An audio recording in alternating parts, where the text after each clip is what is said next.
6 मई 2019 को YouTuber Connor carry ने एक वीडियो पोस्ट किया जिसमें वो नवाडा डेजर्ट में एक अबेंडेड में कोई गोल्ड माइन को एक्सप्लोर कर रहा था। लेकिन जो एक फैमिली एडवेंचर होना चाहिए था ना, वो बहुत ही ज्यादा डिस्टर्बिंग एक्सपीरियंस में बदल गया। ऐसा एक्सपीरियंस जो शायद उनके साथ पूरी जिंदगी भर रहेगा।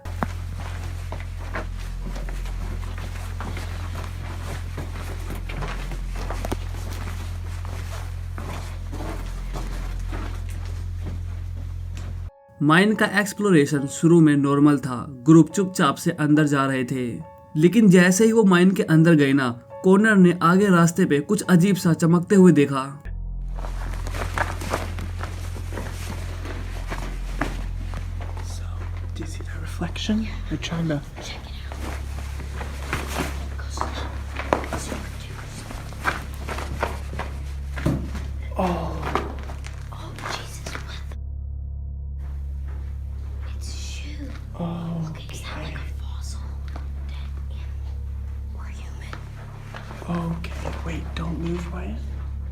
जब वो पूरा ग्रुप उस चीज के पास गया तो वो एक जूता था और भी काफी जूतों के बीच में।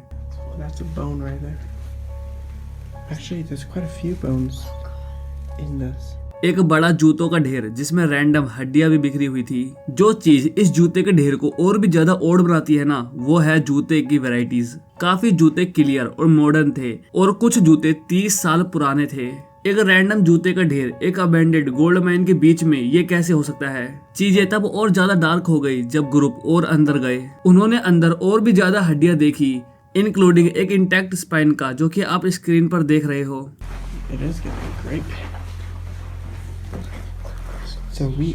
we can't trust this.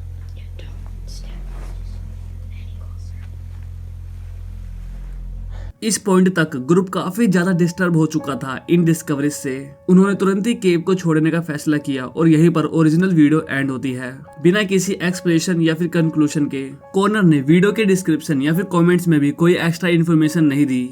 उसके बाद उसने 4 वीडियो और पोस्ट किया, लेकिन किसी में भी इस डिस्टर्बिंग इनकाउंटर का कोई जिक्र नहीं था। तो ये सब क्या था? सबसे पहली बात जो दिमाग में आती है, ये हो सकता है किसी सीरियल किलर का कलेक्शन स्पॉट हो। ये शूज और बोन्स दोनों को एक्सप्लेन करता है। वीडियो के टॉप कमेंट ने भी इसी थ्योरी को सपोर्ट किया। अगर तुमने मिसिंग 411 वीडियो सुनी है तो तुम्हें पता होगा कि शूज का खो जाना लोगों के लिए घातक होता है। सबसे पहली बात, जब मैंने इस पर रिसर्च किया ना, तो मुझे किसी भी न्यूज रिपोर्ट में इस मिस्ट्री शूज का ढेर के बारे में कुछ भी जिक्र नहीं मिला, जो अजीब था। क्योंकि तुम खुद सोचो, जितने जूते वहां पर थे ना, उस हिसाब से तो किलर के पास हंड्रेड्स ऑफ विक्टिम होने चाहिए थे। अगर इस जूते के ढेर का कोई खतरनाक हिस्ट्री होता तो मीडिया से छुपाना मुश्किल होता। सबसे इम्पोर्टेंट बात, इंटरनेट पे काफी लोग एग्री करते हैं कि वीडियो में दिखाई गई बोन्स इंसानों की नहीं है। सीधी बात यह है कि ये केव किसी सीरियल किलर के होने का चांस काफी कम है। लेकिन एरिया में एनिमल बोन्स देखकर लगता है कि ये किसी दरिंदे का फीडिंग स्पॉट हो सकता है, जैसे कि माउंटेन लायन। लेकिन ये सिर्फ बोन्स को एक्सप्लेन करता है, जूते के ढेर को नहीं। एक थ्योरी जो कि मैंने किसी और से नहीं सुनी, ये है कि शूज वहां पर फ्लड की वजह से आया हो। देखा जाए, ये माइन जहां पर था ना, वो लैंडर काउंटी में लोकेटेड था और अवेलेबल डाटा के मुताबिक ये एरिया फ्लड प्रोन है, यानी कि यहाँ पर बाढ़ आते रहते हैं। हो सकता है किसी ने अपना स्नीकर कलेक्शन जंगल में फेंक दिया हो और रेन वाटर के थ्रू ये माइन में चला गया हो। बाद में एक माउंटेन लायन ने यहाँ पर अपना बेस बना लिया, जो कि बोन्स को एक्सप्लेन करता है। एक पॉसिबिलिटी ये हो सकता है कि कॉनर ने ये सब खुद सेट किया हो ताकि वो अपनी वीडियो को वायरल करवा सके।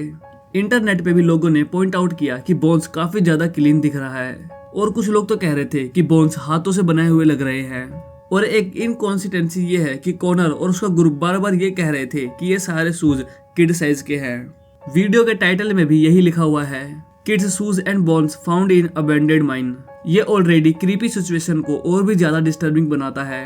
लेकिन ये सच नहीं है, क्योंकि ढेर में अडल्ट साइज के शूज भी दिख रहे हैं। सैडली हमें कभी भी पता नहीं चलेगा कि वहां पर क्या हुआ था, क्योंकि वीडियो अपलोड हुए 6 साल हो गए हैं और तब से कॉनर पूरी तरह से इंटरनेट से गायब हो गया है।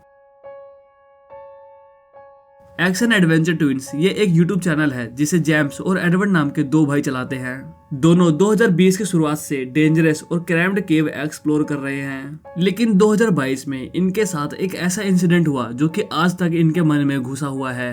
जनवरी 2022 में दोनों ने डिसाइड किया कि वो जॉर्जिया की फेमस पेटी जोन्स केव को एक्सप्लोर करेंगे। ये दोनों इस केव के कई पार्ट्स पहले भी एक्सप्लोर कर चुके हैं और तुम जानते हो एक बार तो इन्हें एक अंडर वाटर वाटरफॉल भी मिला था। सीधे शब्दों में बताऊं तो इन्हें केव नेविगेट करने का काफी कॉन्फिडेंस था, लेकिन इस बार वो एक डिफिकल्ट सेक्शन को एक्सप्लोर करने जा रहे थे जिसका नाम था नर्वस ब्रेकडाउन। ये नाम इस बात का रेफरेंस था कि केवल इस पार्ट से गुजरते वक्त नर्वस फील करते हैं।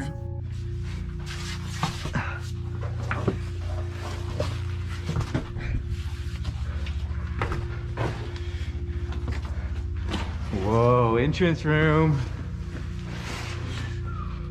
सब कुछ एक्सपेक्टेड तरीके से स्टार्ट हुआ। वो नेरो और क्लैस्ट्रोफोबिक एंट्रेंस से गुजरते हुए केव के पहले ओपन एरिया तक पहुंचे, लेकिन जल्दी केव वापस से नैरो होने लगी। दोनों टाइट और पतले पतले रास्तों से गुजरे। ये तो सिर्फ शुरुआत थी। 25 मिनट तक घुटनों के बल चलने के बाद वो पहले ऑब्स्टेकल तक पहुंचे, एक मडी रूम जिसमें एक पतला और ढलान जैसा होल था। उन्हें केयरफुली इस होल के पास से चलना पड़ा। एक छोटी सी स्लिप वो होल के अंदर दब सकते थे, क्योंकि होल के आसपास कोई सेफ फुटिंग नहीं था। अगर कोई गिरता तो उसको निकालना काफी ज्यादा मुश्किल हो जाता। जब वो इस ऑब्स्टेकल को पार कर गए तब वो नर्वस ब्रेकडाउन के एंट्रेंस तक पहुंच गए, लेकिन उनके लिए सिचुएशन अच्छी नहीं थी। इस एंट्रेंस के आसपास का एरिया कोलैप्स हो चुका था, जिस वजह से आगे का रास्ता ढूंढना मुश्किल था। थोड़ी देर ढूंढने के बाद एडवर्ड को असली एंट्रेंस मिल गया और वो काफी ज्यादा एक्साइटेड था उसमें घुसने के लिए। एडवर्ड सच में काफी ज्यादा एक्साइटेड था ये जानने के लिए कि इसके अंदर क्या है और क्यों इसका नाम नर्वस ब्रेकडाउन है। उसने अंदर घुसना स्टार्ट कर दिया और अपने भाई को पीछे छोड़ दिया, जस्ट इन केस कुछ गलत ना हो जाए। लेकिन उसे पता नहीं था कि ये उसकी लाइफ का सबसे बुरा डिसीजन बनने वाला है। थोड़ी देर तक अंदर घुसने के बाद एडवर्ड ने अपने भाई को आवाज लगाई, लेकिन उसे कोई रिप्लाई नहीं मिला। I found a rope.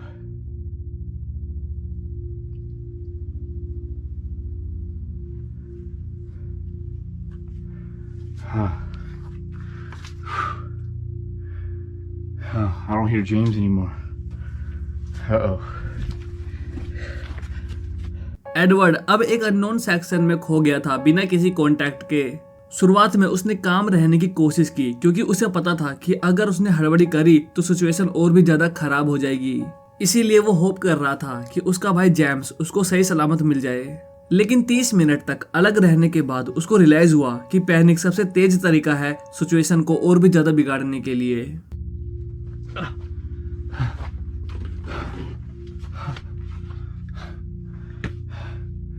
James!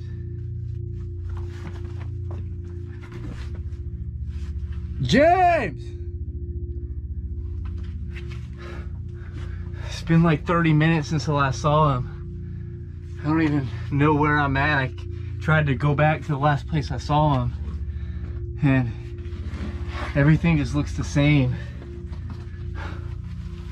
It's just a jumbled maze. We should have never split up. लेकिन उस वक्त उसके अंदर एंजाइटी बढ़ती जा रही थी। जेम्स को कई बार आवाज लगाने के बाद जब कोई रिप्लाई नहीं मिला तो एडवर्ड ने डिसाइड किया कि वो अपने स्टेप पीछे लेगा, यानी कि वो अब इस सेक्शन से बाहर निकलेगा। उसने अंडर एस्टिमेट कर दिया था नर्वस ब्रेकडाउन जैसे स्ट्रक्चर की डिफिकल्टीज को। हर डायरेक्शन एक जैसा लग रहा था। पतले पतले रास्ते और टेढ़ी मेढ़ी दीवारों ने उसे कंफ्यूज कर दिया। हर कदम के साथ उसकी सिचुएशन और भी ज्यादा खराब होती जा रही थी। गलत डायरेक्शन में जाने का मतलब था कि वो किसी ऐसे टाइट रास्ते में फंस सकता था जहां से निकलना इम्पॉसिबल है। अब तुम देख रहे हो, यही होता है केविंग की असली हॉरर। नर्वस ब्रेकडाउन एंट्रेंस में एडवर्ड की एक्साइटमेंट अब कंफ्यूजन, फियर और साइलेंस में बदल गई। खुशकिस्मती से उसकी कहानी वहीं पे खत्म नहीं होती है। थोड़ी देर तक सर्कल पे घूमने के बाद एडवर्ड को एक टेप का पीस मिला जो कि उसको नीचे जाते वक्त दिखा था। यह अनएक्सपेक्टेड क्लू उसके लिए एक सेवियर बन गया। उसने अपना होश वापस पाया और सही डायरेक्शन में निकल गया।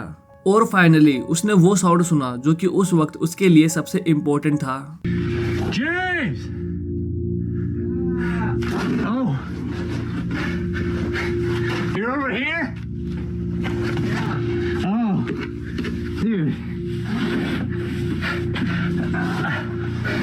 This place is a maze, man. Oh, hey, I see your light. Dude.